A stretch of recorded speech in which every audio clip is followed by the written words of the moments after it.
बुद्ध कहते हैं कि ब्रह्म ज्ञान पाने के लिए अंतर्मुखी होना पड़ेगा। बहिर्मुखी होने से ब्रह्म ज्ञान किसी को मिला है जो तुम्हें मिलेगा। मगर सारी दुनिया बहिर्मुखी होकर ही तो ब्रह्म को खोज रही है। कोई मंदिर जा रहा है तो कोई मस्जिद जा रहा है तो कोई गुरुद्वारा जा रहा है। लोगों के मन में एक अजीब सा पागलपन बढ़ता जा रहा है। ब्रह्म को इस तरह से खोज रहा है जैसे कोई वस्तु दुकान या बाजार में मिल रही हो। अंतर बस इतना ही है कि वह ब्रह्म को मंदिर रूपी दुकान में पाना चाहता हो। एक आदमी एक फकीर के पास पहुंचता है और कहता है कि बड़ी मुश्किल से मैं आपका पता खोज पाया हूँ। बहुत ही मुशक्कत से मैं आपके पास पहुंच पाया हूँ। अब मैं बिल्कुल ही निश्चिंत हो गया हूँ कि जिस काम के लिए मैं यहाँ आया हूँ वह काम मेरा अब होकर रहेगा। फकीर बाबा ने बोला कि किस काम से आए हो मेरे पास, आखिर तुम अपना काम तो बताओ। उस आदमी ने कहा कि ब्रह्म को खोजने के लिए मैं इस दुनिया में कहाँ कहाँ नहीं भटका हूँ। अनेक लोगों की शरणों में मैं गया। किसी ने मुझे योग कराया तो किसी ने मुझसे जप तप कराया, किसी ने मुझसे व्रत उपवास कराया तो किसी ने मुझसे कठोर साधना करवाया। जिसने जैसा कहा वैसे ही मैंने किया।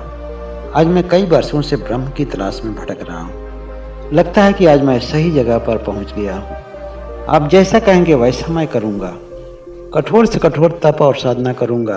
अगर आप मुझसे व्रत उपवास कराएंगे तो वह भी करूँगा। हर हाल में मुझे ब्रह्म तक पहुँचने का केवल रास्ता चाहिए। फकीर ने कहा कि अरे पागल, ऐसा मैं तुमसे कुछ भी नहीं कराऊंगा जैसा तुम सोच रहे हो। मैं तो तुमसे बहुत ही छोटा और सरल काम कराऊंगा। मैं तुमसे वह कराऊंगा जो कोई भी कर सकता है।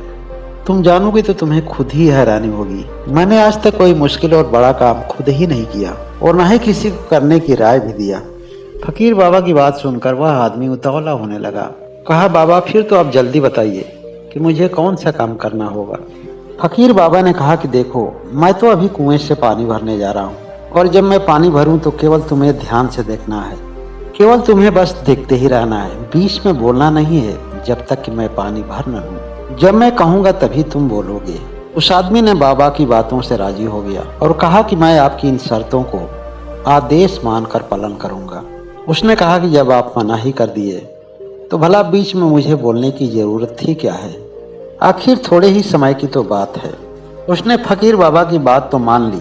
वह मन ही मन सोच रहा था कि मैंने तो इससे पहले बड़े बड़े अभ्यास किए, फिर तो यह मेरे लिए बहुत छोटी सी बात है।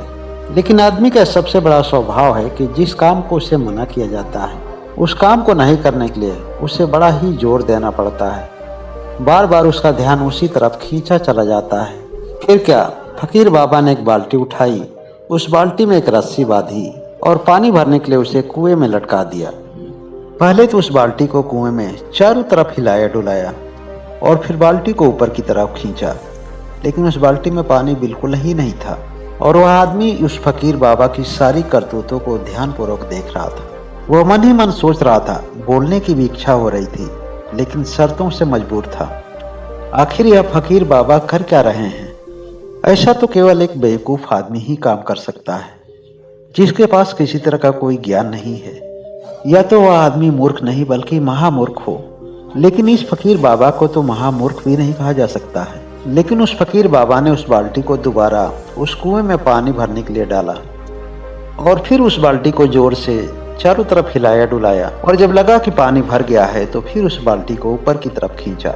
जब बाल्टी ऊपर आई तो इस बार भी देखा कि उस बाल्टी में पानी नहीं आया है। उस आदमी ने कहा कि अब तो बिल्कुल हद ही हो गया, अब और मैं चुप नहीं रह सकता।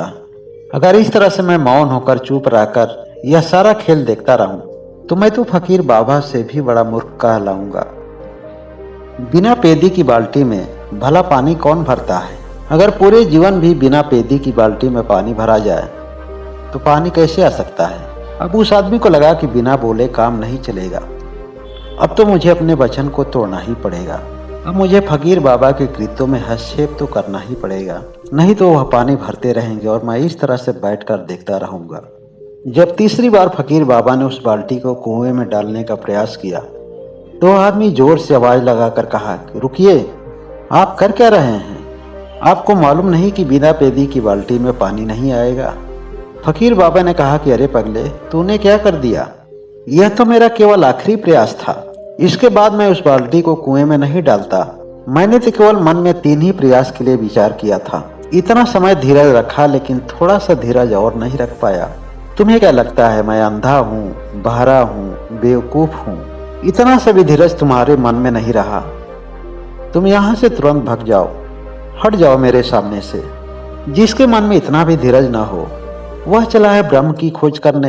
इतना छोटा समय तुम्हें काम दिया था और वह भी नहीं कर पाए। तुम इसी बाल्टी की तरह हो। तुम्हें यही मैं समझाना चाह रहा था। जिस तरह बिना पेदी की बाल्टी में पानी नहीं भरा जा सकता है, बिना धैर्य का जीवन में कुछ भी नहीं पाया जा सकता है। जब धैर्य ना हो तो ऊर्जा संग्रहित कैसे हो सकती है? तुम वर्षों से भटक रहे हो और इस तरह से पूरा जीवन भटकते रहोगे, फिर भी तुम्हें ब्रह्म मिलने वाला नहीं है। जब ब्रह्म को खोजने के लिए हम बहिर्मुखी होते हैं, बाहर की तरह भागते हैं, संसार की तरह भागते हैं, तो हमारी ऊर्जाएं व्यय होती है। जबकि ब्रह्म को पाने के लिए ऊर्जाओं का संग्रह होना जरूरी है। और हमारी ऊर्जा तो संग्रहित तभी होगी जब हम अंतर्मुखी होंगे। और जिसके पास धैर्य है वही अंतर्मुखी हो सकता है, वही अपने आंतरिक जगत में प्रवेश कर सकता है।